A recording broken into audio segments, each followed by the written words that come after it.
book has a whole chapter on different treatments and what I use that for. Well, the reason being, we really don't have classified medical director over our Right.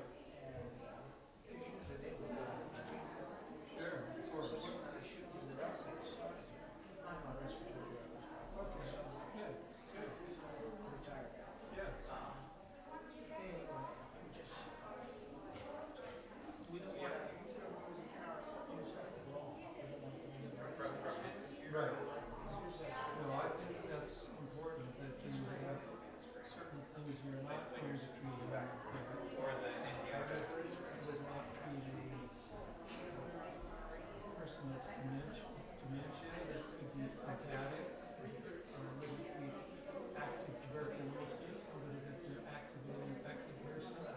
Now, viruses like flu, that might be different because we're not dealing with something that can start an epidemic. But COVID, is going away now. So they're trying to keep it alive and making everybody fearful to get their vaccinations and all. But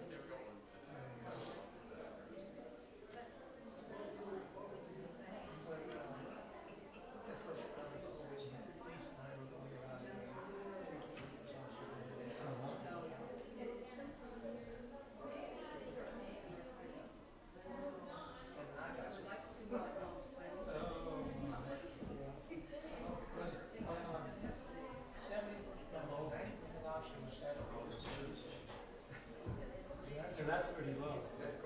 Yeah. Yes. I want to get it hooked up here soon. I'm gonna hook it up right now. Just I have to get a cable. I'm gonna go set it up on. actually where the HDMI cable is. So they're using the HDMI. We've got Actually, adapter. what's your adapter? I've got both. This I was thinking about. Yeah. He's our computer expert. And the reason being is so that there's not as many conversions. all right. Less conversions. PC.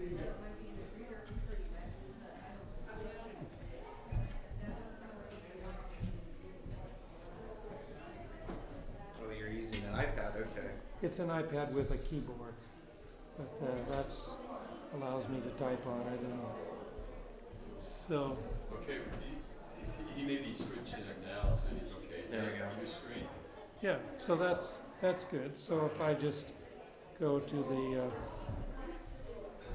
play, then I just touch my pad and it switches slides. Okay.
That's on 326.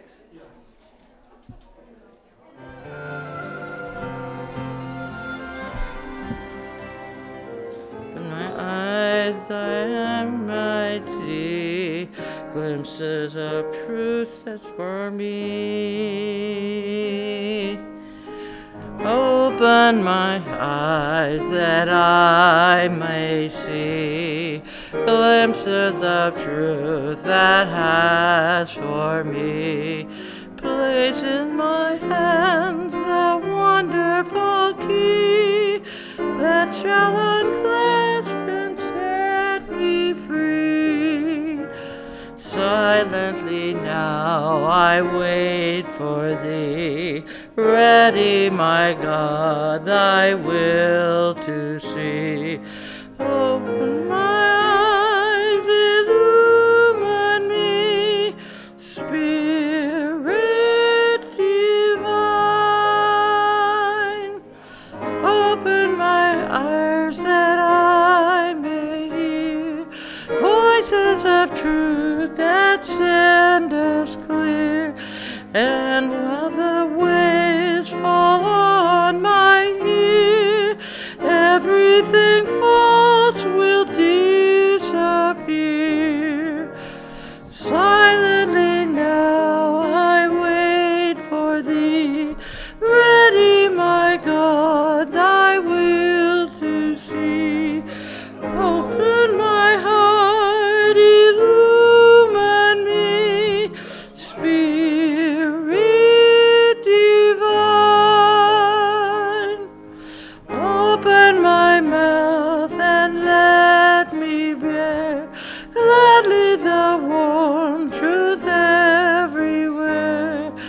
Open my heart and let me prepare love with thy children thus to share.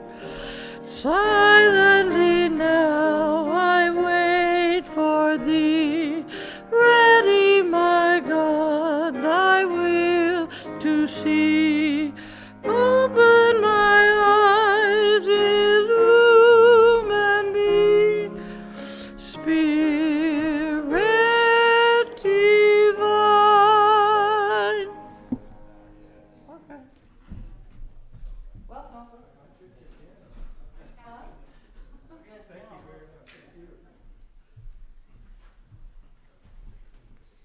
Thank you for joining us for the afternoon, and thank you for leading a song. That was to invite everyone to come in and get started.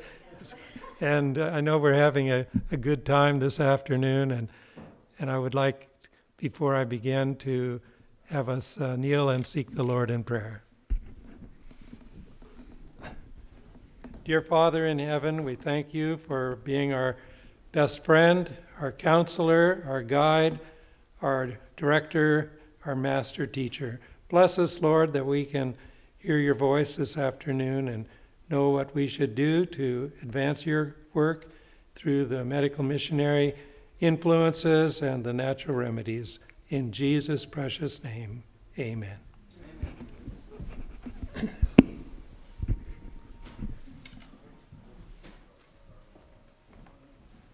I want to begin with a story. I suppose you all like stories, but years ago I was a medical student at Loma Linda and taking care of children in a clinic, and a little boy came to the clinic with a high fever, coughing, and having trouble breathing. And as I listened to his chest, it was clear that he had pneumonia, with a temperature of about 104, and a really sick little boy with a very concerned grandmother who was taking care of him. And there was one problem with putting him in the hospital: insurance. He was from Chicago, and he didn't have California Medicaid or whatever it was, and he couldn't be admitted, and so we had to send him home. And I was young and idealistic, and I'm old now and idealistic, and I didn't like the way the system was working to let this little boy be lost in the shuffle. And so I went over to his house and gave him hydrotherapy. And he didn't live too far from me because I lived on the other side of the tracks where the poor people lived also, in a little tiny house, and that we'd bought for $6,000. Sold it for $9,000 a few years later, so made a little profit. But you know, $6,000 even years ago didn't buy much of a house, but it had a yard and a place for a garden. And just down on the next street was these folks' place, so I found out where they lived, and the parents of the boy, I think they were split up, and his mother lived in Chicago, and he was with his grandmother, a little boy about 5 or 6 years of age, and from a minority group that, again, back in those days wasn't getting first-class treatment. And so here was the house. They had one towel in the house. They had one kettle, and it was full of beef stew simmering on the stove. But I needed a kettle to heat the fomentation in. And I had to use their one towel and pour the stew into several containers to get it out of the kettle, put in the water, and wrung out the towel this way with one hand on one corner and one hand on one corner, and you keep twisting and twisting until it's dried out. And the grandmother is watching us like a hawk, just seeing what in the world are these folks doing to burn my kid's chest. But she was watching and learning. And I taught her to do it twice a day and keep doing it and doing it. And somewhere in my archives, I still have a picture that she took when she brought him back to the clinic well. And he jumped up on my lap, which again, you're not supposed to do, but we were back in the old days where you could give a kid a hug without any suspicion. And so she was just delighted that the hydrotherapy treatment was working, and he got well. And it taught me that in a simple setting with limited equipment, if you do the best you can, God will bless. And that was my start with hydrotherapy. It has continued to this day because, like some of you, I came down with a COVID infection a year and a half ago, before there was hardly any treatments being done except ventilators and caskets. And so I lost my energy and strength, wondered why, and finally, after putting up with it for a week or so, you know how men are, they don't get sick. You know, they just don't ever admit that there's anything wrong with them.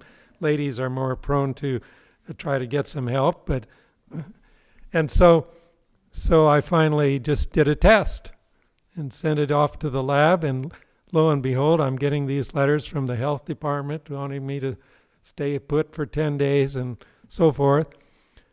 But what I did, I just want to tell you this to the glory of God, I went out in the woods and I knelt down under a big Douglas fir tree and I said, Lord, I just don't feel well and I need your help, and I'm by myself and I don't feel like cooking and eating and all the rest that happens when you get sick. Will you send somebody to help me? Now, I believe in this neighborhood, some people are going to be praying, send somebody to help me, and some of you are going to be the helpers that God uses. But here's what happened in my case. Within a couple hours, I got a phone call from Maine, where my 3 daughters live, and one of them called and said, Dad, we're concerned about you. Now, I never told him I was sick, so I don't know who made him start getting concerned about me, but I do know. And they said, we've decided to send Ingrid out to help you. and she's, by the way, is my oldest daughter, and she's a nurse. And she works in a nursing home. So the two other girls, they said, we selected Ingrid because she's a specialist in geriatrics. And I took it like you have, in good spirits. And they said, and she'll be there tomorrow. Now these three girls, one I told you this morning has a restaurant and a bakery, and some little girls that she works with, so she couldn't get away quite so readily. The other one works for a dentist and as a dental assistant. The third works at a nursing home. And she's going to be there tomorrow, and we've rented a car, they said. I said, well, I feel so much better just hearing help is on the way that you can cancel the car rental. I can make it to the airport. So I picked her up the next evening. That's just one day. They make the decision, and just like that, sometimes you have to do things fairly quickly to meet the timing of the need. And she came and she stayed 8 days, did all the cooking. Now she's working in a nursing home, and they're worried about nursing staff carrying diseases and catching diseases, and they're testing them every few days. And she's staying with me, and I was living at the time, still do, in a fifth wheel. So there was no social spacing, although she slept on the hide-a-bed at the other end of the camper, but we ate together. She fixed the food. When she went back a week later, she tested negative, never did turn positive, and went right back to work. And that again is a blessing, because God preserved her.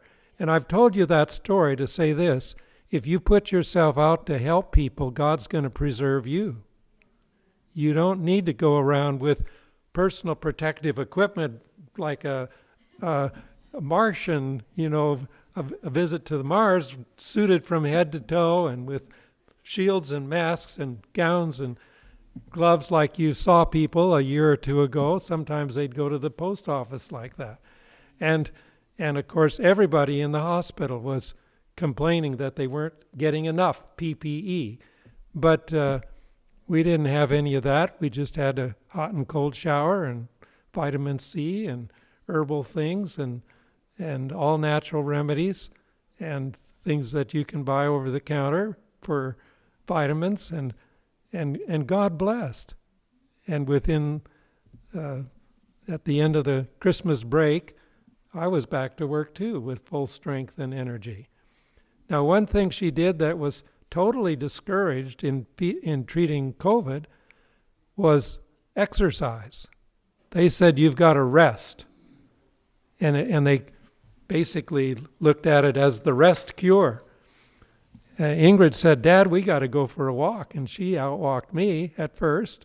Then I picked up later, and we put in a big fence with T-posts around a raised bed garden and shoveled dirt and different things and walked and walked and walked. And I think that's good for the immune system. And sometimes when we don't feel like it is when we need to do it the most. So I just share a personal experience with you to let you know that God can answer prayer. And before we even pray, He's got the answer. But that was another one of my answers to prayer that happened the very same day. And I can only explain it by the mercy of the Lord. And since then, by the way, I've been treating many COVID cases, made house calls, treated people. We try to be careful about taking an actively infected person into the clinic because they leave germs behind that other people can contact, and I don't want my receptionist and my office assistant to get sick. But in my close contact with many sick people for the last year and a half, there's been no hint of a relapse or a worry about having to do anything other than wash hands and be be cautious like you would with anybody with a cold or flu. And I have proven that the antibodies are there in the blood. And this was found to be the case after SARS in 2003. That was a coronavirus infection that came from China, just like this latest China mutation virus. And when SARS came in, as you remember, if you can remember 20 years back, which I suppose most of you can, you were taking temperatures in the airport of San Francisco when the people landed from the Asian countries, and if they had a fever, then they would isolate them. But they never quarantined all the healthy people on the airplane. They never isolated anybody who was not sick or proven to have some kind of risk factor like a fever. And so the people that did get SARS in 2003, they have tested their blood for antibodies. And they still have strong antibodies against the coronavirus, and not a one of them has had COVID infections, showing that this natural immunity that's acquired from contact with the person with the illness and maybe with a personal experience themselves can last years and years and years. Now, the other thing that's been discovered is that the vaccination that's supposed to make people immune at best lasts a couple months or 3 months or 6 months at the most. And so that's why they keep saying booster, booster, booster, because it's not creating a durable protection to people. Plus, all of us know folks who have had the vaccination who have gotten COVID. And sometimes in short time afterwards. And so we're looking at information that's questionable at best. And I'm not even addressing the risk factors of the complications like myocarditis and blood clots and heart attacks and strokes and things like that. But I think natural immunity is built into us by God. And that is why years ago, when a child in the home got chicken pox, they'd have a party and invite all kinds of the rest of the Sabbath school kindergarten group or the neighbors. They'd all get together and they'd get chicken pox at the same time. And they would get over it and they'd all be immune for life. And that's before they even had a chicken pox vaccine. And so we had, again, natural immunity. And God has given us that for our protection. So maybe tomorrow, or if someone has questions, I can address the relation between that and monkeypox, which is the same family of viruses, only this one affects monkeys, and now they're fanning the flames of fear over that. And I don't want to spend too much time on this unless somebody needs some help on that subject. But I don't want you to be afraid of catching monkeypox unless you have a pet monkey. And I don't know if anybody here has any exotic pets like that. Now I don't want to begin my afternoon presentation with, although I've already begun, with a scripture in John chapter 5. And when Jesus went up to Jerusalem, verse 2 says, "Now there is at Jerusalem by the sheep market a pool, which is called in the Hebrew tongue Bethesda, having 5 porches." Let's look around here and see how many porches we have around the church building here. Probably have 5 porches, Rob. And by the way, in the Greek language, Bethesda means house of mercy. And I like that. I'm going to call the place where I live now, which has a pond, I'm going to call it Bethesda, house of mercy. And in these lay a great multitude of impotent folk, of blind, halt, withered, waiting for the moving of the water. Some had visual impairment. Some were limping around with canes or crutches or walkers. Some were withered. You remember the one that had a withered hand that couldn't use it. And some were various degrees of chronic illness, waiting for the moving of the water, because they believed that an angel went down at a certain season. I personally think that was an understanding that was not based on the power of God, because I don't believe that an angel is going to go down and stir a pool of water and then the first one that jumps in gets well, because it brought out the worst in people. They were greedy, they were grasping, they were aggressive, they were elbowing other people out of the way so they could get there first. Do you see that in the story? So I don't see that as how God's angels work in ministry of healing. But it says that they believed that, and Ellen White confirms that it was their belief. And so there's a certain man that had an infirmity 38 years. When Jesus saw him lie and knew he'd been now a long time in that case, he said a question. Jesus often began a interview with a question. And I do too. I usually say, "What can I do for you today?" And or "How can I help you?" And so that's what Jesus did. "Wilt thou be made whole?" See, he already knew the diagnosis. He knew the man couldn't walk. He knew the man had been sick a long, long time. And the man said, "Sir, I have no man when the water is troubled to put me into the pool. But while I am in coming, another steppeth down before me." Now I hope you'll have some way of keeping people from crowding into this pool that we've just been looking at out there. And if anybody is elbowing their way to it, put them in the back of the line. You know, he who should be first has to be last. That would be my first rule, Rob. You said you're going to have some rules. So Jesus said unto him, "Rise, take up thy bed, and walk." And the man said, "But where's the physical therapist? I need a wheelchair." Is that what I need 3 weeks at rehab. It says, immediately the man was made whole and took up his bed and walked. And on the same day was what? It was Sabbath day when that happened. And Jesus loved to heal people on the Sabbath to show that the Father loves to help us all and do good on the Sabbath day. The other day I was driving home.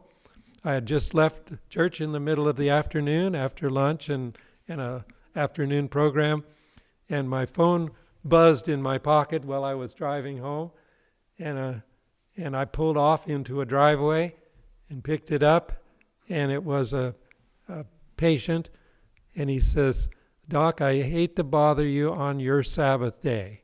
Now, you know, this isn't our Sabbath day. This is the Sabbath day. This is God's day, and it's his Sabbath day too, even though he doesn't know that yet. And he said, "I got bit by a tick, and it's embedded in me, and I need some help getting it out." And I said, "I will turn around and go back to my office, and you meet me there in 5 minutes, and I'll take care of it for you." And, I don't want to do that and bother your Sabbath. I said, "No, Jesus liked to help people on the Sabbath. I'll be glad to help you." And so after the procedure and all, he pulled out his wallet. I said, "No, Jesus didn't charge people on the Sabbath day for helping. This will be just fine." And he felt extra bad for bothering me. But I think that's all right. You know, you can feel the way you want, but he went home telling his family that there was a real Christian in town. And that's what God wants to do. He'll use you on his timetable, not yours. And when you're a true medical missionary, you're always on duty. But God won't wear you out by working you day and night. You'll have enough breaks and refreshment that He'll keep you going. So what I want to do for a few minutes this afternoon, besides this and share some experiences, is give you what the folks at Weimar Institute asked me to do last year in giving the new information on hydrotherapy. And to do that, I have to set the stage with a little history. So we're going to go into the history of hydrotherapy and understand some of the techniques that are used to control different health conditions. And then I want to share with you some new research on heat shock proteins. Have you ever heard of heat shock proteins? Okay, I hadn't either until just a couple of years ago, and how this can improve a number of conditions. So we're going to look at the ancient forms first. You have heard that the Egyptians believed in bathing. Where did they bathe? In the Nile River. That's what the princess was doing when she came there and found a little baby floating in a basket in the willows or the reeds at the edge of the river, and pulled Moses out, which means drawn out of the river. So the Nile River was the place. And they used essential oils extracted from plants like myrrh, frankincense, and gallium. You've heard of frankincense and myrrh. Who used frankincense and myrrh? The wise men brought some. It was a valuable substance, and they brought it and gave to Mary and Joseph at the birth of Jesus. They sold that and actually financed their trip to Egypt with the gold, frankincense, and myrrh. That's why we think there were three wise men, even though the Bible doesn't say there were three wise men, but we think since each of them might have had their own gift, that there were three.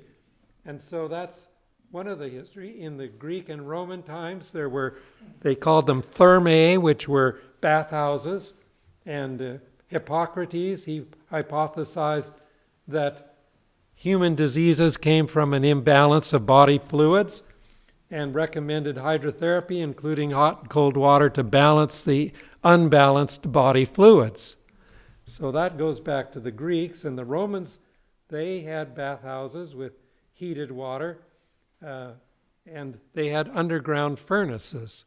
Now, I saw your furnace in the closet there, but there were fires underground heating the water for their ancient bathhouses. And here's a remains of one at Kurion, which was constructed 4th century AD, after the time of Christ. And they're in ruins, of course. Then the Chinese and the Japanese, they had bathing locations, and these were called the Japanese bathhouses. And that's because of their background of Buddhism that connects purification and godliness. Well, that's about the one thing of Buddhism I would agree with, that cleanliness is next to godliness. Did any of you ever have mothers that taught you that? My mother, she thought I even ought to clean behind my ears. She'd inspect my ears to make sure they were clean. And once in a while, she would wash my mouth out with soap. And that had to do not with clean skin, but with clean speech. And there's some children today that could use a little therapy like that, and it wouldn't be considered child abuse in my book. Then there was the pool of Siloam. That was a freshwater pool that the Jews used, and they made religious pilgrimages to the city. And some scholars say it was used as a mikveh, or a ritual bath. In John chapter 9, when Jesus spat on the ground and took some of the spittle and mixed it with clay, and what did he do with it? He became temporarily the local ophthalmologist. He put it on the eyes of the blind man who had been born blind. And then what did he tell him to do? go wash in the pool of Siloam. And when the man washed, he came back seeing. 20/20 vision. And the people said, "Who did that?" And he said, "I don't know where he is. Just he told me to do this." Now, if you go down to the street corner and you see somebody with bad eyesight, and you spit and you make clay and mud and put it on the eyes, you better be sure that Jesus wants you to do that, because that would be considered malpractice and germ-filled poultice. But when Jesus does something, it always turns out good. And so the man came back seeing, and you know, they kicked the man out of the church because he gave the credit to Christ. He was disfellowshipped. His parents wouldn't even admit who helped him because they were afraid they'd be cast out of the synagogue. It's an important principle that you do what God wants you to do no matter what the consequences. Don't hesitate about that. Okay, now going down in history, in Europe, they had baths. In the Victorian era, even indoor plumbing. And I noticed that you have indoor plumbing here, so you've come a long ways. And this is the clawfoot tub that was famous in that era. Some people still have them in their homes. And then hydrotherapy came into mental health care. And this isn't just for Hollywood stars that are soaking in their rich scented tubs. If you were a psychiatric patient in the early 20th century, you would possibly be treated with hydrotherapy. Down near Loma Linda is a state hospital, Patton State Hospital, which is a mental health facility, and they still have the tubs there that they used. Only the manic patients were put in a straitjacket because they didn't go graciously and willingly, and I hope you won't have to do that in your tub here, but they would put them in there and they would leave them in a sedative bath at about 92 to 93 degrees for days to calm down the manic episode until they'd be falling asleep and they were relaxed. Long before they had drugs like Valium and Thorazine and some of these modern psychiatric drugs that put people off in la-la land. And so they would even bring food to them. Of course, you can't starve a person forever, so they would use this where their head is out, but otherwise they're continuously submerged in the tub. And then there was Benjamin Rush. Have you heard of him? He was one of the signers of the Declaration of Independence, one of the only physician signers of that declaration. And he died in 1813, but he was born in 1746, so he was 30 years old when the Declaration was signed and a member of the Continental Congress. And he was more known for psychiatry than anything else. And he wrote what was known at that time as the most popular book on psychiatry. He believed that people with what they called lunatics were possessed by devils. And so he wrote a book to promote the humane treatment of the mentally ill.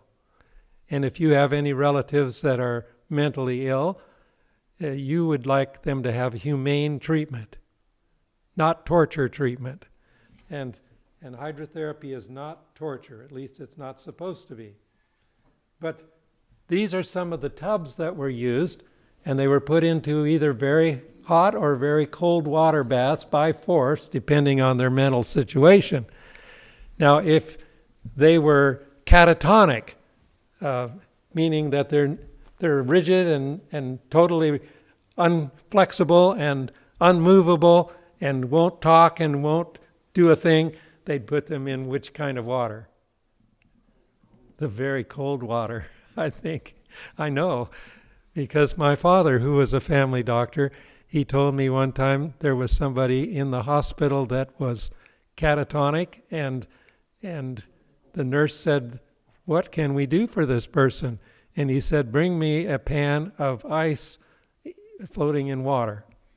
And he dumped it right on her tummy, and she let out a whoop and probably some words that you wouldn't want to hear, and came right out of catatonic stupor, and it worked. And he told me, "Richard, don't you do it that way. You're going to get in trouble." So, but it was an idea for the 1950s that worked admirably, and then those that were agitated, manic, warm water, hot to warm water, and they just cool down and it relaxes. Now, I'll show you in a moment what Ellen White says about that. But they used a prolonged sedative bath. And these are some of the ones that were used, always with an attendant there. You don't want to leave somebody. If you're doing treatments even here, you want someone else there, so that a person won't fall asleep and slip down under the water, or slip getting in and out of the tub. There's a need for therapists. And all of these places had therapists. Here's one that was used with a spray, only they put them in strapped them in what I call a crucifixion position, and sprayed up and down the spine with ice cold water. And I think probably if we offered you that, you'd be leaving shortly. You would not enjoy that kind of treatment, but that therapist must have a little sadistic or spirit about him to just be sitting up there as in the command control. But that was called the water jet spray. And at the time of hydrotherapy coming up in the 1800s, and the 1700s, as hydrotherapy was making its comeback in medicine, it had competition. One was called rotational therapy. I'll just give you a few of these. The transorbital lobotomy, have you heard of that? Where they would actually put a probe into the brain in the frontal lobes, and then using the orbit as the fulcrum would make it go like this, and basically scramble the frontal lobe of the brain for intractable mental illness. And I would not recommend that you sign consent for that, so I'll tell you this does not sound very good. But they did that less than 100 years ago in America. And they would go up in the brain, in the orbit or through the nose, and here they're going up just above the eyeball in a person, and that was called a lobotomy. That was happening at the same time that Battle Creek Sanitarium was starting doing hydrotherapy. And there's no evidence that Dr. Kellogg ever condoned this kind of treatment at all. But here's a couple of cases. This little boy, before on the left, after on the right. They had series of pictures, you can find them in the internet, where people looked like they were mentally deranged and then looked normal. The problem is your conscience is in your frontal lobes, and your personality is in your frontal lobes. And even if you look intelligent and peaceful, you will be peaceful in a subdued sense, where you don't have the same personality. Now, Charles Darwin's grandfather was a physician, Erasmus Darwin, philosopher and a scientist, but he wasn't too good at any of them.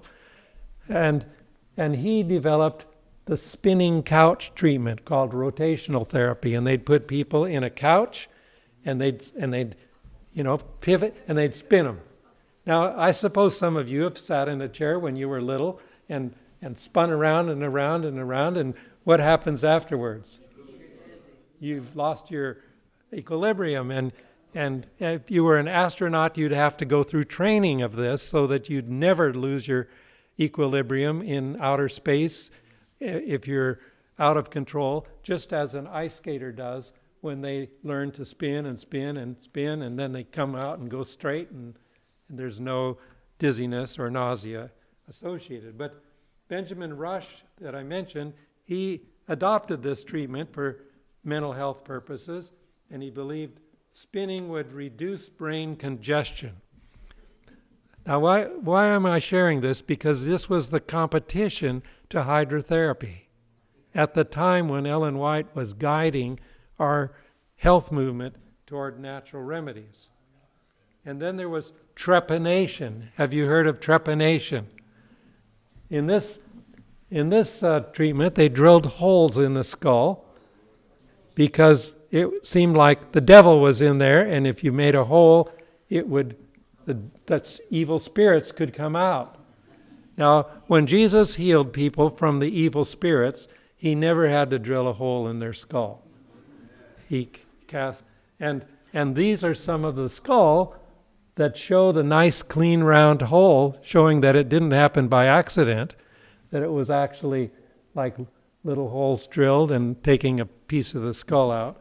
And those are some of the tools on the left side that you see on the screen that were used for it, like some carpentry tools like you have in your museum. Then there was insulin coma therapy.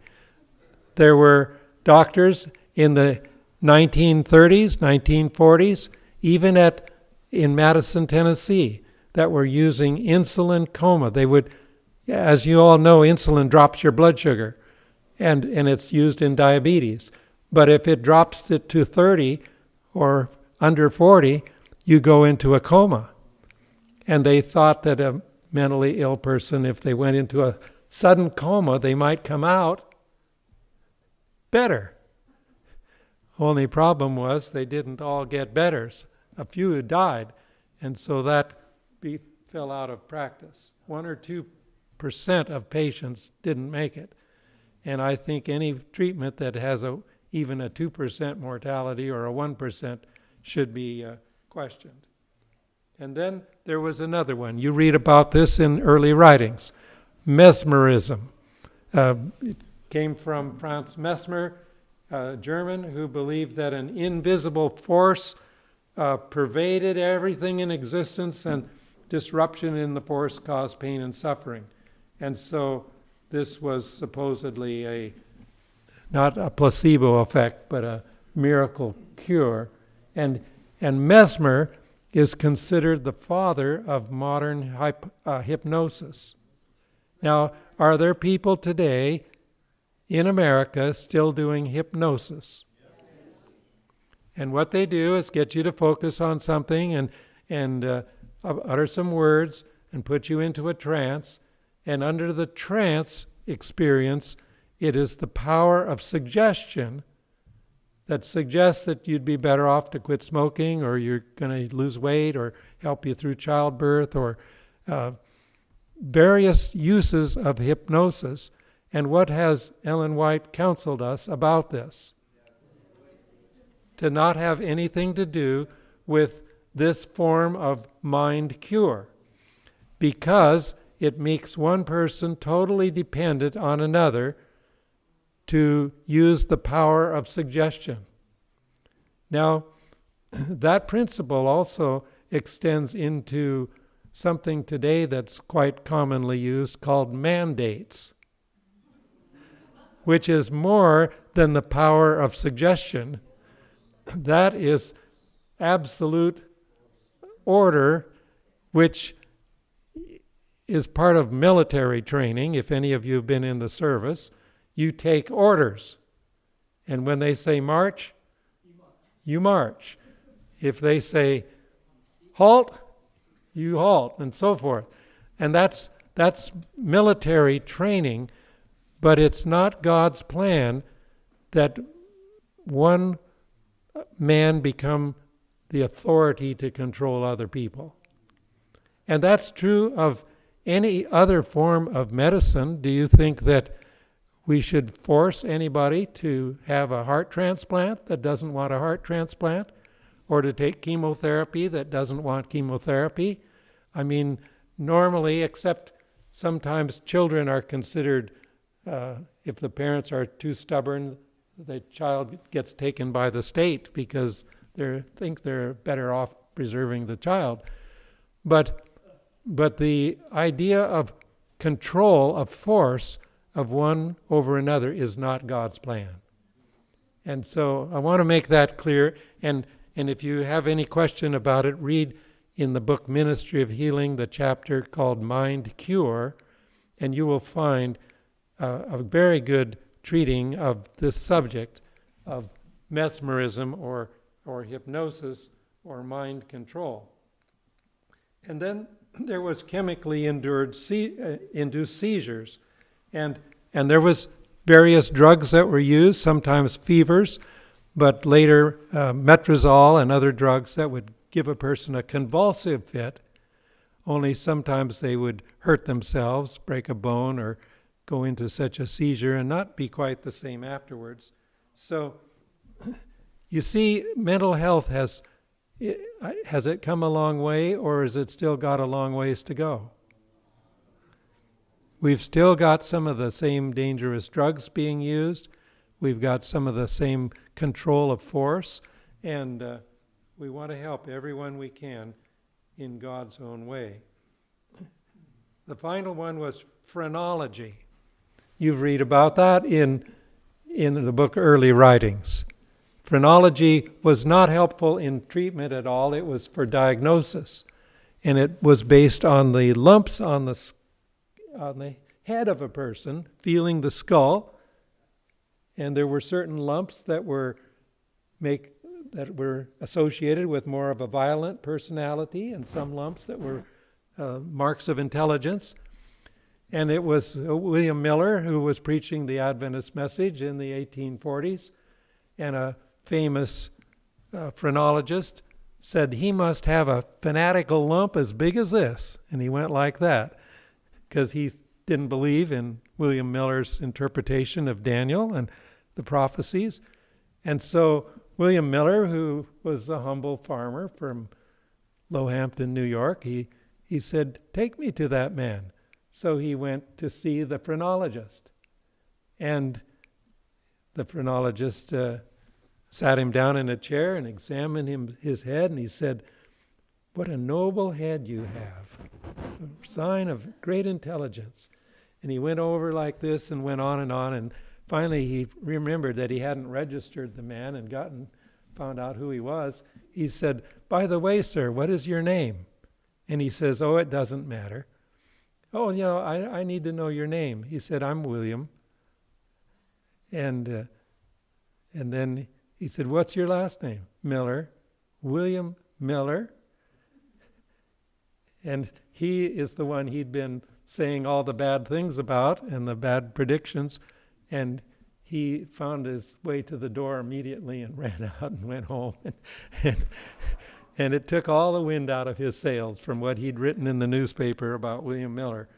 So in the early 1900s, this fad had waned, but modern neuroscience began to take control. And then there was one other called hysteria therapy that they thought was the wandering womb, and Plato believed the only way to cure the problem was to get married and have babies, because the womb always found its way into the right place in the human body by the time the baby came.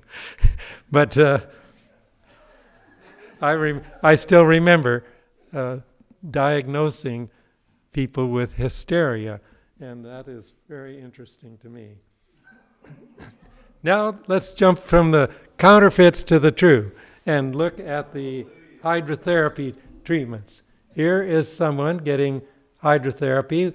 You notice the to preserve the heat in the bathtub, lots of covers and towels over the top, and there they are. The one on the right-hand side, they're having lunch served while they're in the pool, and there's a tray of food sitting there, supported to eat. So you stay in there several hours to calm down. This is called the douche bath, and there is a man being held on his legs and his arms, obviously distraught, while someone else is standing on a chair pouring cold water on his face. Almost like what we call waterboarding, and it doesn't sound like a very rational remedy.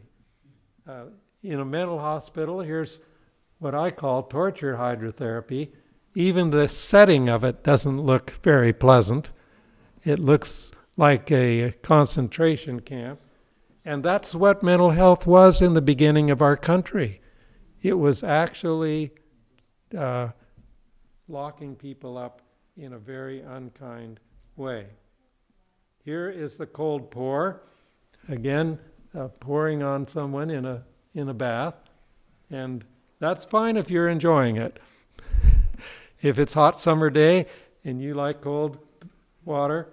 But this is in a sanitarium where they're taking a hot bath and then pouring cold water on the person afterwards. This is not torture.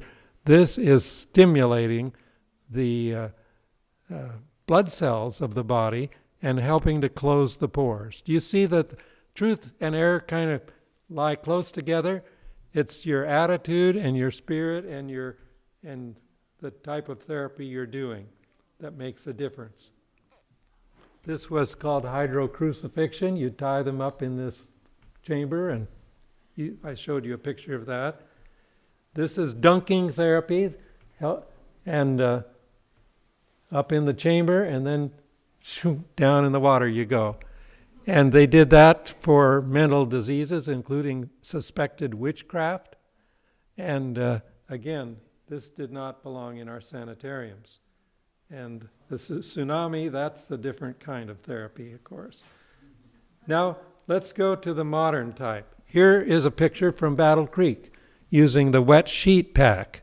Tomorrow I'm going to show you how to do some of these treatments. But the wet sheet pack, they've got table after table after table of people getting their fevers broken. And it has a sedative, it has a calming, it has a dropping the fever, it gets sweating that helps you cleanse from toxins, and they would put people in this wet sheet pack. Here's a sedative bath in one of our sanitariums. You see the atmosphere is more conducive, and there was always a therapist on hand. Lunch in the tub. There's a picture of somebody actually getting their lunch taking this treatment. This again comes from Battle Creek, the light box therapy. The Doctor's Thrash had a light box in their sanitarium called Uchee Pines. And in that box, there's about 16 or 20 light bulbs generating dry heat. And you for sure start sweating. But your head is out, and you want to keep the head cool when you're doing these treatments. And then there's the Turkish bath. It's similar, but that was steam in there. And your head is out, keeping cooler, and then your body is sweating. And then there's the old kind, and then there's the new one. How many here have a jacuzzi? Okay, there's a few. Now that's a great place for hydrotherapy. I have a friend up in just across the state line in Washington. He has a jacuzzi on his porch, and beside it is a big barrel of cold water. And he gets out of the jacuzzi, and he takes the plunge in the barrel of cold water and keeps his body healthy that way. But some of them are quite elaborate and beautiful, and of course you have to take care of them. And here's a modern one, like the one you have, with jets and whirlpool and temperature controls And you can see that there's many kinds. Now, what does Ellen White say about it? This is Ministry of Healing, page 237. In health and sickness, pure water is one of heaven's choicest blessings. Its proper use promotes health. It is the beverage which God provided to quench the thirst of animals and man. Drunk freely, it helps to supply the necessities of the system and assists nature to resist disease. The external application of water is one of the easiest and most satisfactory ways of regulating the circulation of the blood. So what does hydrotherapy do? Helps regulate what? The circulation of the blood. And here's how it does it. A cold or cool bath is an excellent tonic. What does a tonic do? Wakes you up. Anybody need to be wakened up in the morning? Some of you wake up on your own. Some of you wake up with an alarm clock. Some of you wake up with what I call the Bible alarm clock, Isaiah 50 verse 4. The Lord hath given me the tongue of the learned, that I might speak a word in season to him that is weary. He wakeneth morning by morning. He wakeneth my ear to hear as the learned. One time I was claiming that promise, woke up in the morning, and the Lord gave me a special text for the day, and it was in Proverbs. And that evening I was going to see a person that had heart trouble, and at 11 o'clock at night when I was visiting in the emergency room, another individual, I passed by his room, the light was on, and he's up there wide awake. And I said, Mark, you're awake at this hour? You're on vacation. You should be sleeping. He said, well, why aren't you? And I said, well, I have somebody that needs me right now, but you have no excuse. He said, to tell you the truth, I'm afraid to go to sleep because I'm afraid my heart will quit. Now, can you keep your heart beating by staying awake and thinking about it? And I realized his problem wasn't heart disease as much as it was anxiety and fear. And that very morning, I had memorized Proverbs 3:24. I quoted it to him. It goes like this. The Lord has not given us the spirit of fear, but of power and of... No, that's not right. That's in 2 Timothy. It's similar. Proverbs 3:24. Now you see,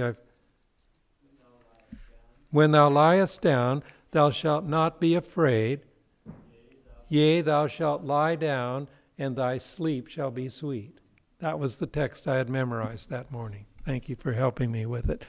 And I shared that with him, and he says, give me that. And he grabbed the Gideon Bible that was in his bedside stand, and he looked at that, and he wrote it down on a card, and he went off to sleep. And his fear was gone because he'd claimed God's promise. So you know, that's where the Lord had given me that very morning what I needed to share that evening. And he'll do that with you.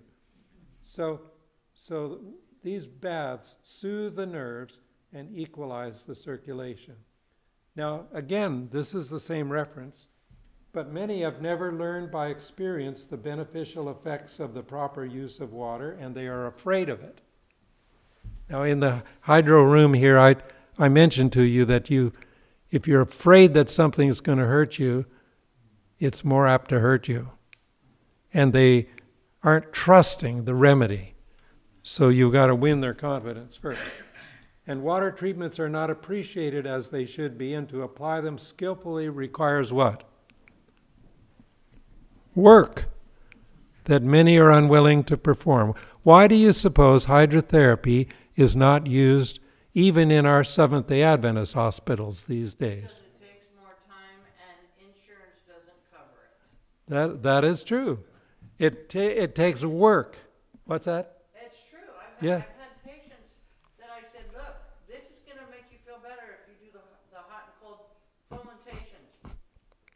And it's not only that nurses are busy and don't have the time, or that insurance won't pay for it if the nurses or the therapists do it. It's that people themselves don't want to take the time. They'd rather take a pill. And both aspects are, and then there's a third. Some people don't know. They've never been taught. And so it says, none should feel excused for ignorance or indifference on this subject. And then Ellen White says, again in Ministry of Healing, there are many ways in which water can be applied to relieve pain and check disease. All should become intelligent in its use in simple home remedies. And so I submit to you that we should all become intelligent in the use of water. And of course, practice helps us do a better job. Now we're going to leap into a modern use for hydrotherapy. And here's where it came into Adventist circles. There was an institution in New York, Dansville, New York, called Our Home on the Hillside. And when our pioneers, James and Ellen White, were in need because James had had a stroke and a nervous breakdown, they took him to this place. Dr. James C. Jackson had started the institution, changed his name from a different name to Our Home on the Hillside, which was very nice. And in 1858, this hygienic institute had changed its name, and Ellen took her husband there. And they were one of the first in America to use hydrotherapy extensively. This was before Battle Creek and before Kellogg was even a physician. Now, the master of it for Seventh-day Adventists was Dr. John Harvey Kellogg. And his startings was small. He was sponsored to medical school by the Whites. And when he became a young physician, he went back to Battle Creek, and it wasn't a few years before Battle Creek came the leading place in the world for hydrotherapy. And he started what he called the Battle Creek Sanitarium. Now, were you there when I mentioned how this word came about? That Dr. Kellogg changed 2 letters, and from sanatorium to sanitarium, and Mr. His name was Funk, F-U-N-K, of Funk and Wagnall's Dictionary. He was a patient there at Battle Creek. And he said, nobody's ever heard of a sanitarium. He said, well, if you put it in your dictionary, they will. And it came out in the next edition of his dictionary, and it's been a good Adventist word ever since. So this was a new type of health center, and I just shared that. So here's their hydrotherapy, and again, lots of treatment rooms, people crowded in there by the hundreds, famous people, needy people, and the bathtub was well used, also steam baths and fomentations, and Kellogg became well known for writing. I have his book on hydrotherapy, which is about this thick, as thick as a hymn book and a Bible put together.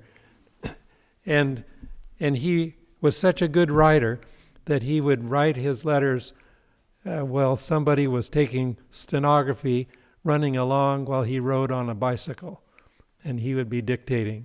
He had 3 secretaries where he could actually dictate 3 letters at the same time as fast as they could write one sentence, and one sentence. So the mind of this man was a genius mind. And so all of these ideas were coming out of his mind.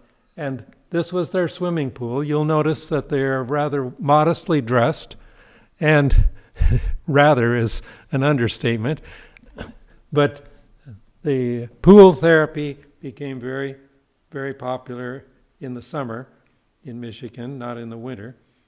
And And then their institution ended up like this. Only they expanded beyond what Ellen White counseled, and they lost it in the Great Depression. And I believe that we should shun debt and pay for things as we go, because the Great Depression of 1928, 30, 32, that took this institution down can take big institutions down today that are expanding on the basis of indebtedness. But look at the staff they had to run this place. I mean, it was world famous. And many things that he said became common expressions in America. One of Dr. Kellogg's favorite statements that ended up on posters: a man that lives on pork, fine flour, bread, rich pies and cakes and condiments, drinks tea and coffee and uses tobacco, might as well try to fly as to be chaste in thought. Probably just as true today. He said, a dead cow or sheep lying in a pasture is recognized as carrion. The same sort of carcass dressed and hung up in a butcher's stall passes as food.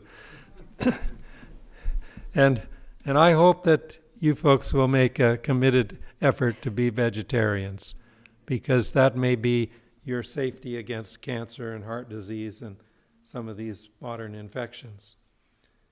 Not only did it work in Michigan, but you recognize the Little Mermaid in the bay at Copenhagen. Dr. Carl Ottesen, came to study with Dr. Kellogg as a young physician, and he went to Denmark, back to his homeland, and founded an institution that became famous all over Europe as the Scotsborg Sanitarium. And I knew a lady who was one of the massage therapists there, trained by Dr. Ottesen. And it came from Kellogg in Battle Creek. And so I'll put this in just for variation. This little cartoon says, my doctor told me to avoid any unnecessary stress, so I didn't open his pill. And that's part of the problem in our modern medicine. It costs so much. Hospitals, medical expenses are going out of sight, along with the gas pump and the diesel at the local station. Now, let's look at the last part, heat shock proteins. This is something that's been discovered in the last 4 or 5 years, and its relevance to hydrotherapy is very important. These are proteins that are made when cells are briefly exposed to temperatures above normal body temperature. I don't mean super hot, like an ultra-high fever that would burn you. This is when you run a fever of 101, 102, 103, 104, which you'll easily achieve in the water bath here. We call it fever therapy. They found that heat shock proteins help heal twisted proteins in your body that are denatured. An example of denatured protein is when you boil an egg. And if you crack an egg, and what does the white of the egg, we call it, look like? It's clear gel, isn't it? It's not white. But when you boil it, whether you boil it outside the shell or inside the shell, the white of an egg, the albumin in the egg, turns white and gets rubbery. And all of you have probably done this and know that principle. That protein has become denatured. You've taken the three-dimensional structure of the protein and you've broken the three-dimensional structure out into strands. And now the protein is not useful at all. So that a baby chick, for example, that lives on the yolk and the white of the egg as it's growing embryonically until it hatches, now can't use that for protein at all.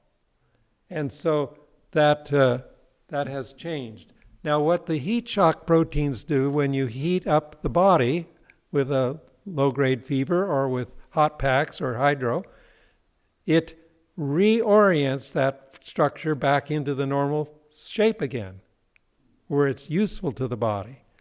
It heals it. And that's something new. These are called stress-inducible heat shock proteins, and they also respond to non-thermal issues. So I'm going to look at some physiology of this.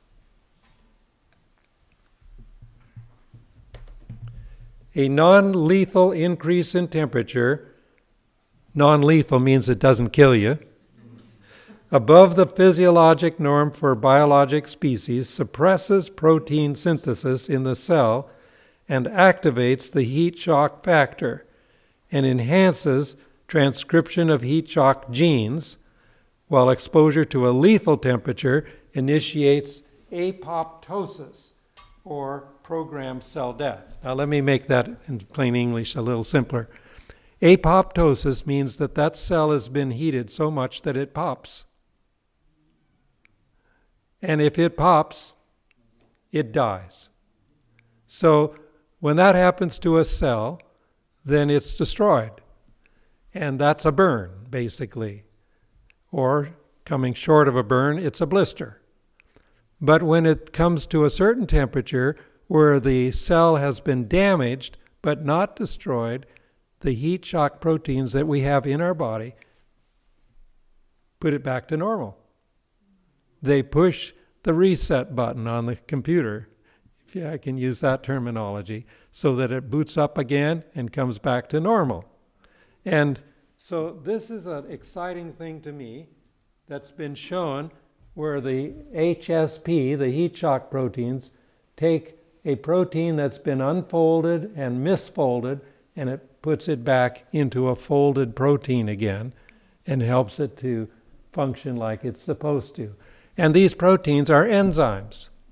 So you've actually restored normal enzyme function, which may have to do with digestion, it may have to do with blood clotting, it may have to do with respiration, it may have to do with cell division and other forms of healing. So it can get very complicated, as you can see here, but the regulation of the heat shock proteins, and there's several of them, they've found dozens of them, actually take these, and they even can heal the DNA and the RNA in the cells. The RNA and DNA are not proteins, they're called nucleic acids. And Doctors Watson and Crick were given Nobel Prize for their discovery of the double helix of the nucleic acids that are in your nucleus of the cell. And so this heat shock protein works in a way that takes the denatured proteins, detects them, takes them to a place where they can be folded back again and put back in normal shape, because they don't work unless they have the proper three-dimensional shape. Just like mud spread out flat won't hold water. But if you form it into a bowl and fire it, then it will be a mug, and you've got something that can hold water. So you've got the refolding of these denatured proteins, and hydrotherapy helps do that to get your immune system reset back to normal, to get your proteins working good for normal digestion. And they've even found that these heat shock proteins are located in the brain to help the brain. And in your brain is where you do your thinking. And do you think there's a few people here in this world that need to think different than they do now? I don't mean think just like you. I mean think like God wants them to think. And some of them have voting rights in Congress, and some of them have voting rights in the General Conference. And here's how God works. When his people need some help straightening out, he turns up the heat and the pressure. And he's going to help us get reoriented in our thinking if we're too much to this world and not enough focused on heaven. And that's the illustration that comes from the heat shock proteins. And the other thing the heat shock proteins do is act as chaperones of the cell. Now, I don't know if you experience this, but many young people, when they're dating, they go out, if they're being circumspect about it, and they go out with somebody else.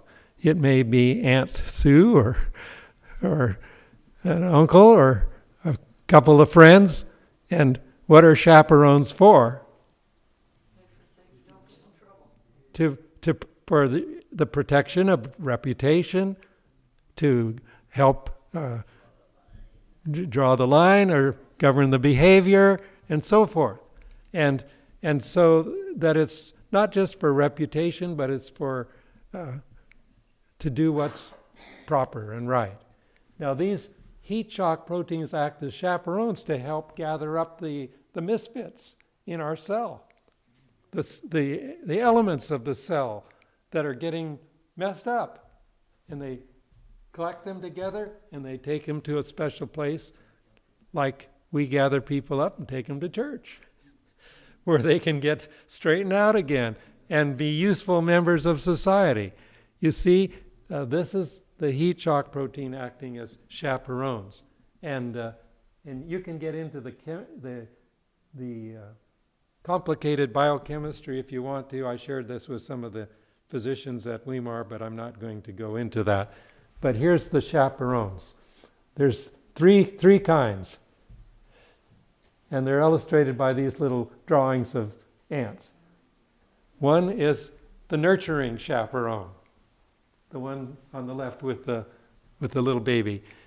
The middle one is the mixed Mr. Fix-It chaperones that are helping to get things working. And the one on the right is the military chaperones. You know, if all else fails, call the 911 and get the police involved. But these are induced more rapidly under heating than they do in a natural, normal body temperature setting.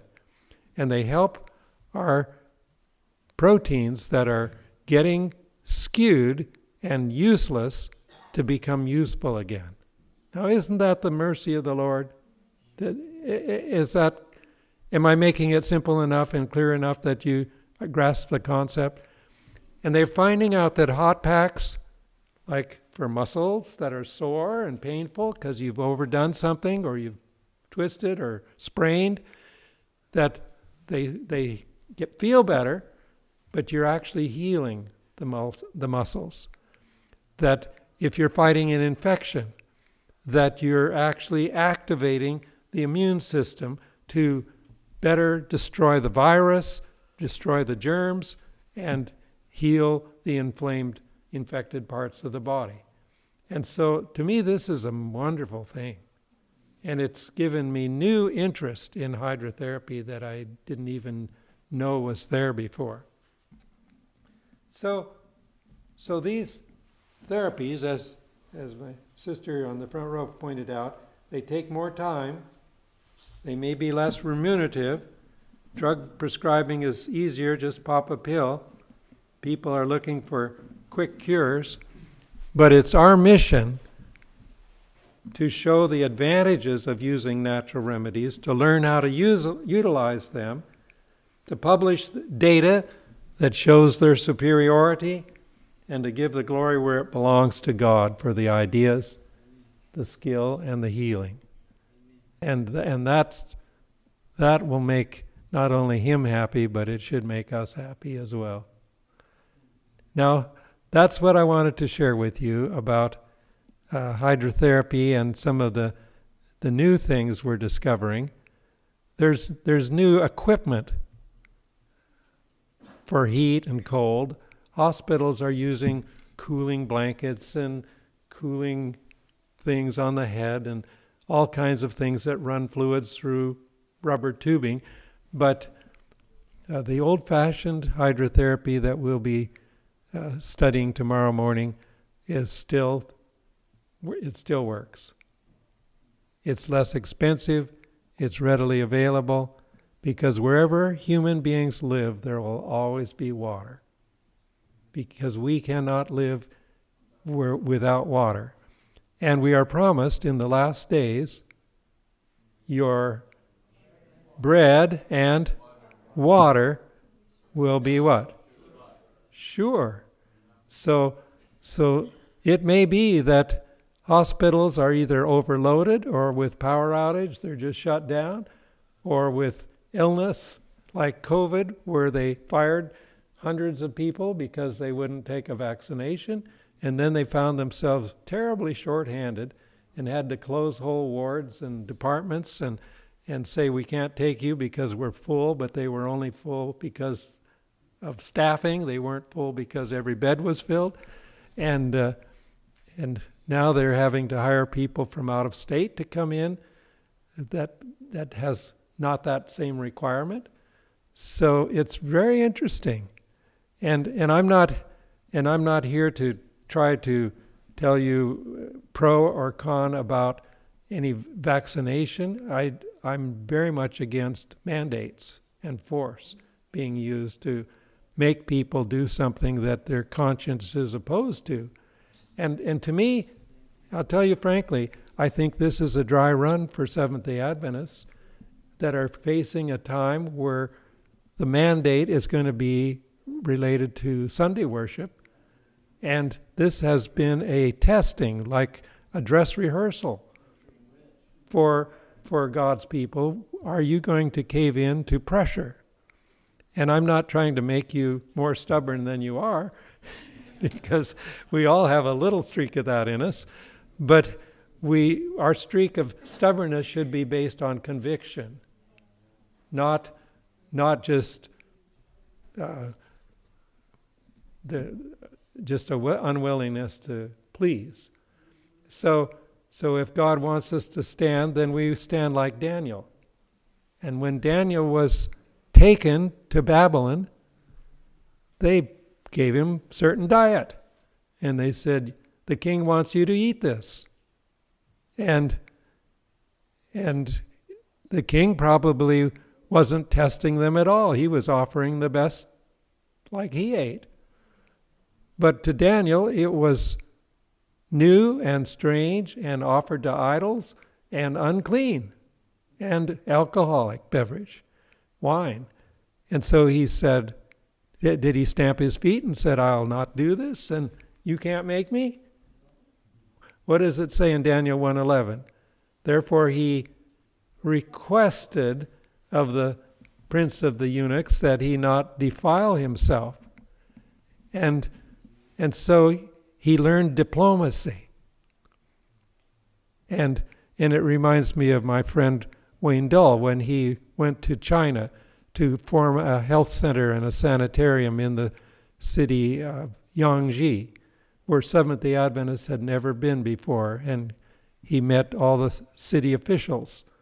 And he won their confidence. And then he was going to tell them about what they did at Eden Valley Institute and how they needed to start one in China for the local people. And they put a dinner on in his honor. And they brought every imaginable food out. And they were all dishing up with their chopsticks, filling their bowls and eating all the morsels. And he looked around and he saw practically every food was unclean. And now the climax of his diplomatic mission and his permission to get medical missionary work started in China was about to be torpedoed by his diet and his stubbornness. So what he did, he saw two foods that looked very good. One was rice and the other was tofu. And he kept his bowl filled with those two foods, and he ate and ate and ate. And they passed the other things around, but his bowl stayed full of all the foods he could eat. And finally, at the end of the meal, they said, and now we are going to use for our final dish a food that shows brotherhood and understanding and love, and it's the delicacy of the favorite delicacy in this part of China. And they brought out dog soup.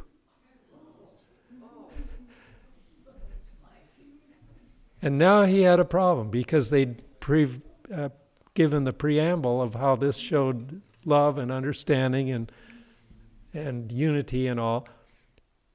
And he thought, Lord, is it going to go south on this one issue now? And here's what he did. He smiled and he said, you know, my friends, you have treated me so wonderfully here. I'm just so gracious, been so overwhelmed by your kindness. But I am plumb full. I have just eaten so much today that I cannot hold a bit more. And if you all want to partake, that's just fine. But I just can't hold any more food in me. And he said it with such graciousness and kindness that they accepted that explanation. And he said, well, they were all eating. I was telling them about Eden Valley and the hydrotherapy program and the health education we did. And so I got to talk and tell all about my ministry while they were all eating. And he said it worked perfectly, and they opened the door diplomatically and politically for the first Adventist place in Yangji, China, which was right near the border with North Korea, where many people at that time were able to come back and forth and travel into North Korea. And it helped get the gospel principles into North Korea as well as into the northeastern part of China. Medical missionary work is the entering wedge. It will get places where the gospel alone will not be allowed to enter, and as we get closer to the end of time, even more so than now. So I would encourage you to embrace this opportunity with enthusiasm and much prayer, and go forward in faith, because God's going to bless you. You are setting an example to other churches, and you may be making a small beginning, but the beginning can be picked up by other places in other parts of the world, and I'm certainly going to do my part too to try and promote this as we're nearing the end. Now, before we turn you loose to either go out for a walk or whatever you do on Sabbath afternoon, do you have any questions for me that I can help to answer? You've got some microphones here too that would work, and I've done too much of the talking, I think, but be glad to share. Yes, sister. Noticing on some of the pictures that you showed for the hydrotherapy, at first I was thinking it looked like towels, and then I started thinking about it. It was like the towels the heat's going to go through that. Was that like canvas or something that they used? They used thicker blankets for insulation, and then they would use canvas to hold in the heat and the temperature, and so the steam didn't steam up the room. And that's the reason why I was suggesting you have some sort of steam vent here for the tub, so that you don't build up moisture inside a room that doesn't dry out for a long time. Yes, Emily. So when you were talking about can you hear me? When you're talking, hello? Okay, maybe it's on.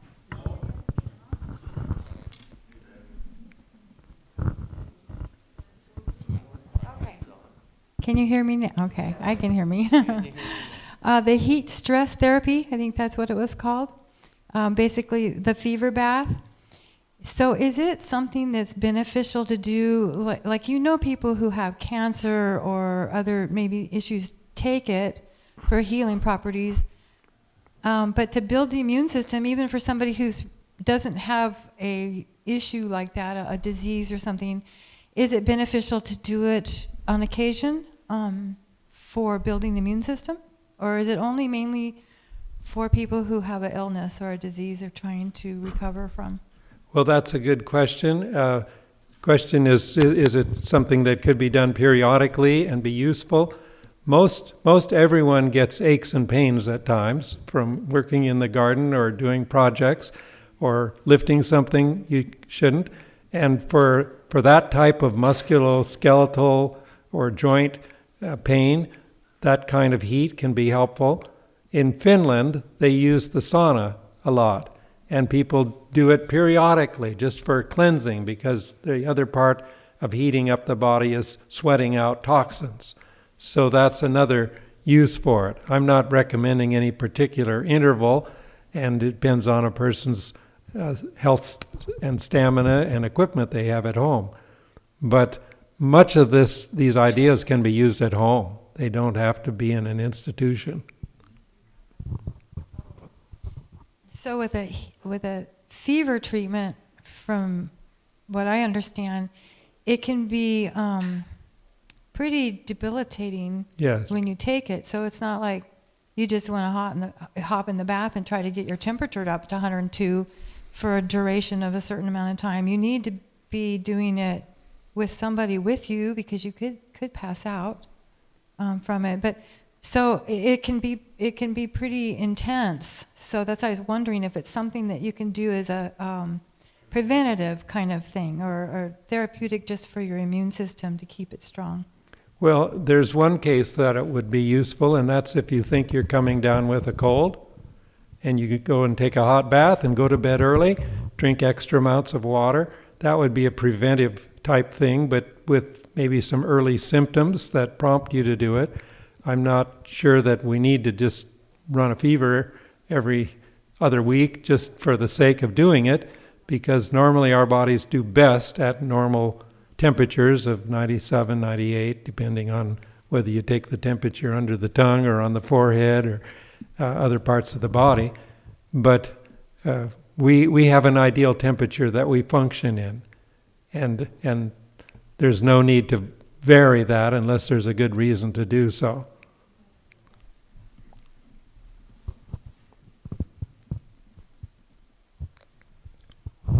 Yeah. This really doesn't deal with hydrotherapy, but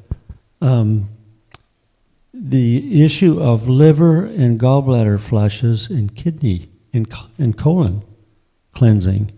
Virtually everybody on the standard American diet or who has chronic degenerative disease has gallstones blocking the bile that's made in the liver and stored in the liver or in the gallbladder. And there have been many instances where people with cancer and serious disease have gone through a series of liver gallbladder flushes, and it's amazing the results that they've gotten. Tumors shrink and disappear, and energy is restored, and chronic constipation is healed. So it seems like it's a very important natural remedy, and it's basically the common problem for a lot of these degenerative diseases is high toxicity in the body and inflammation. And if we can cleanse the body from the inside, and certainly hydrotherapy is part of that, but also the liver flush, the colon flush, gallbladder flush, these are pretty simple treatments that can be done at home. Even the colonics, with a Klima board. Pretty powerful natural remedies. Thank you. You're making a statement rather than a question, and I'd like to skate around that a little bit because I see it somewhat different, and I'm not going to get in a debate on that subject. But I'm here to lift up the hydrotherapy today, and I see that we are needing to do more of what we've neglected in this Adventist movement. So let's have a closing prayer. I think we've run out of enough for the afternoon, and let's pray for the power of the Holy Spirit to come into our hearts and guide us, that we'll do things safely. You know, the principle is don't do any harm, and you don't want to hurt people while you're trying to help them. So may the Lord bless you, and we'll see you tomorrow morning at what time? 10 o'clock in the morning. Can you come and be part of this? We'll share some treatments and how to do them safely and well. Let's pray now. Dear Lord, I just pray for each one here in North Valley that you will bless us and be an example to others and a shining light for you. And I pray for each one here, those in medical missionary work and those who would want to be involved, that you will bless us and keep us strong in faith for you. In Jesus' name, amen.